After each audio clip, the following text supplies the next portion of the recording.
Eliza Hart woke up on cold dirt, her hands tied tight enough to burn, her lips were split, her throat dry, her breath shallow and careful. The barn smelled like old hay, sweat, and something worse, fear that had nowhere left to go. She didn't scream, not because she couldn't, because screaming had failed her once before, and she remembered that lesson.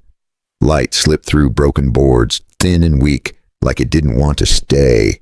Dust floated slow, hanging in the air as if it was watching her decide whether to live.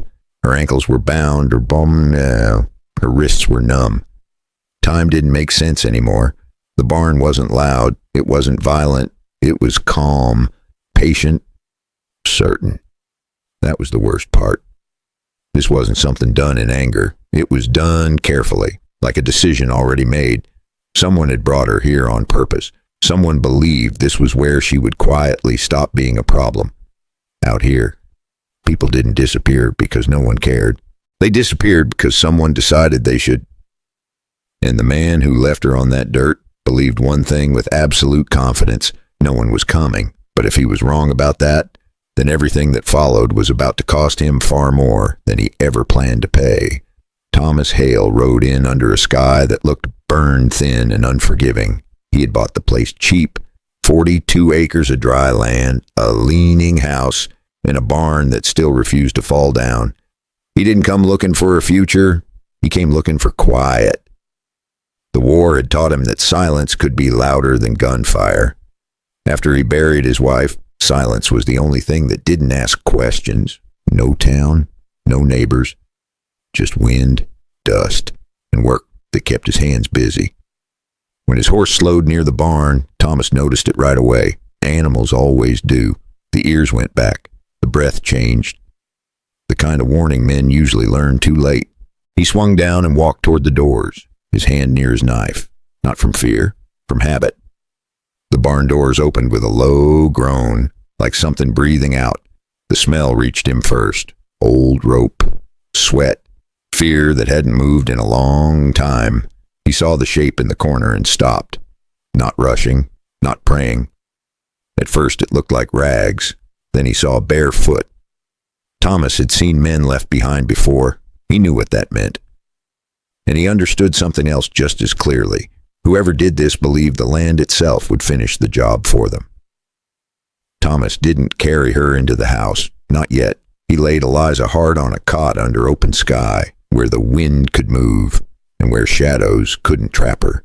He kept a lantern burning low all night, and he sat close enough to hear her breathe. Not close enough to crowd her, just close enough to make a promise the dark could understand. Morning came slow, pale, and dry. Eliza woke to bitter coffee and the creak of wood settling in the heat. Her body argued with every movement, and she didn't win many of those arguments. Thomas handed her a cup with both hands, steady and plain, like he was offering a tool instead of comfort. She took it the same way. For a long time, neither of them spoke. Her eyes did the talking. Not tears, not drama, just that hollow look a person gets when they've learned how easy it is to be erased. When she finally whispered her name, it came out rough and small. Liza. Thomas nodded once and didn't ask for the rest yet. Later that afternoon, he walked the property and found what didn't belong.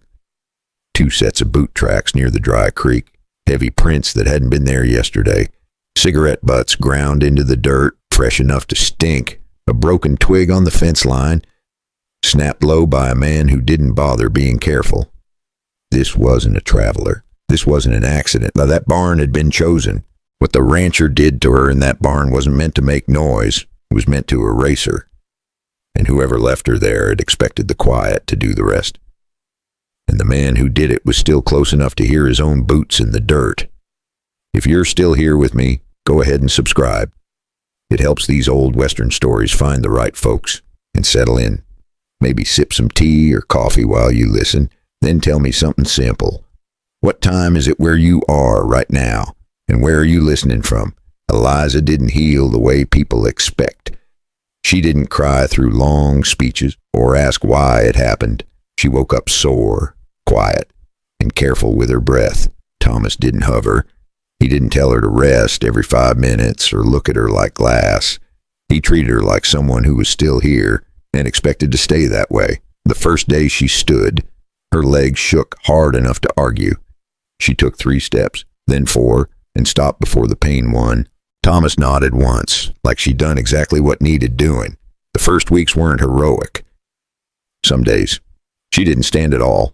She sat on the porch and watched the sun move, like she was learning time again. Thomas didn't push. He just left water close, coffee closer, and space closest. He kept the rifle propped by the wall where she could see it, but never like a dare, more like a reminder. One afternoon near the end of the month, she reached for it. Her hand shook so badly she couldn't load a round on the first try. She swallowed hard, tried again, and made herself finish. It surprised both of them. Thomas studied her for a long moment, then brought out an old lever action, worn stock, honest weight, nothing fancy. He didn't give speeches. He showed her how to stand, how to breathe, how to wait. The first shot missed wide, and the sound made her flinch. The next few weren't much better. Thomas didn't correct her with words. He corrected her with patience. By the 10th shot, the can finally jumped. Not clean, not pretty, but enough. Eliza didn't smile. She just nodded once, like she'd paid a debt to herself. She didn't look proud. She looked settled. That night, sitting by the fire, Eliza said it plain and quiet. I won't be left in a barn again. And Thomas understood something important right then. This wasn't about learning to shoot, and it was about choosing and refusing to ask permission ever again. A few weeks passed, and the ranch almost started to feel like it could breathe again. Wade Crowley came back just before sunset, riding like a man who'd never been told no. 2 others followed behind him, loose in the saddle, careless in the way men get when they think the work is already done. He didn't call out right away. He didn't have to. The land knew him, and it didn't like him. Thomas stepped off the porch and planted his boots in the dirt, not threatening, not welcoming, just there. Wade smiled when he saw Eliza standing behind him, wrapped in a jacket that was still too big. Well, I'll be damned, he said, like he was talking about weather. The moment broke fast. One of Wade's men moved his hand toward his gun, not fast, just sure. Thomas started to lift his rifle, but he didn't get the first sound. A shot cracked from the porch, Eliza's. And at that range, the man jerked and pitched from his saddle. The second man froze, looked at her, then at Thomas, and decided he didn't want to die for Wade Crowley's pride. He spun his horse and ran. Wade stayed, pale in the face, still trying to wear that smile. They tied him without ceremony. No shouting. No speeches. Wade started talking then, about papers, about an old deed, like ink could make him king, about old rights, about how things worked out here. Thomas listened, the way you listen to wind, patient and unmoved. They didn't kill Wade Crowley. They did something he hadn't planned for. They tied him to a mule and sent him through town slow enough for every porch to notice. Around his neck hung a simple board, letters burned deep so they couldn't be missed. I left a woman to die in a barn. No one laughed. No one looked away.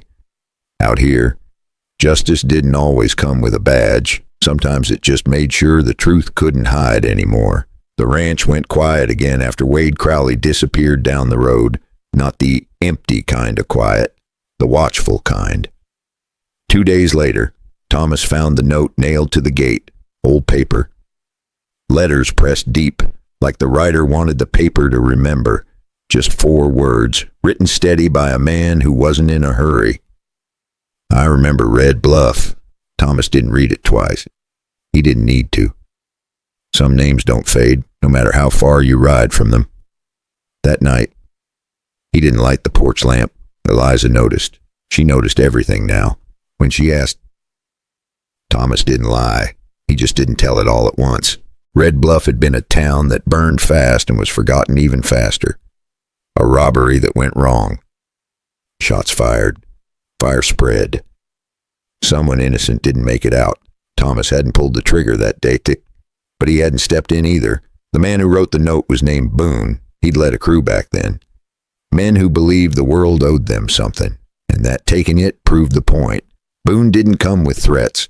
He came with memory, with the kind of smile that said guilt was just another tool. When Thomas finally met him on the ridge, Boone didn't reach for a gun. He reached for the past. "You've got something to lose now," Boone said, glancing toward the ranch. Thomas felt it then, clear and sharp. This wasn't about land. It wasn't about old crimes. Boone wasn't hunting revenge. He was hunting leverage. And for the first time in a long while, Thomas understood the real test hadn't arrived with Wade Crowley. It had arrived now. Thomas didn't raise his rifle when Boone stood there waiting. He didn't reach for the knife either. He did something harder. He stayed. He told the truth without dressing it up, about Red Bluff, about the day he stood still when he should have stepped forward, about how running kept him breathing, but never let him live. Boone listened, the smile thinning as the words landed. Men like him feed on fear and denial, and when those disappear, they lose interest. Boone stood there a long moment, like he was weighing the kind of ending he wanted. "You think saying it out loud is enough?" he said. Thomas shook his head once. "No," he said, "but I'm not running anymore. If you want what you came for, you take it right here." Boone's eyes drifted toward the ranch, toward Eliza standing in the doorway, rifle held steady, not shaken. Boone let out a dry laugh, the kind with no humor in it. Then he stepped back, not because he forgave anything, because he could see Thomas was finally willing to pay the price, and predators don't like fair fights. Thomas rode back as the sun climbed, shoulders lighter, breath steady. Eliza was waiting at the gate. She didn't ask what happened. She saw it. Life didn't turn perfect after that. Some mornings still came heavy. Some nights still remembered the barn. That's not failure. That's being human. If this story stayed with you, tap like. It helps more than you think. And if you want more Western stories about grit, choice, and second chances, go ahead and subscribe. Let me ask you something before you go. What's the moment you stayed quiet when you shouldn't have? And if tomorrow gave you one clean morning, would you choose differently?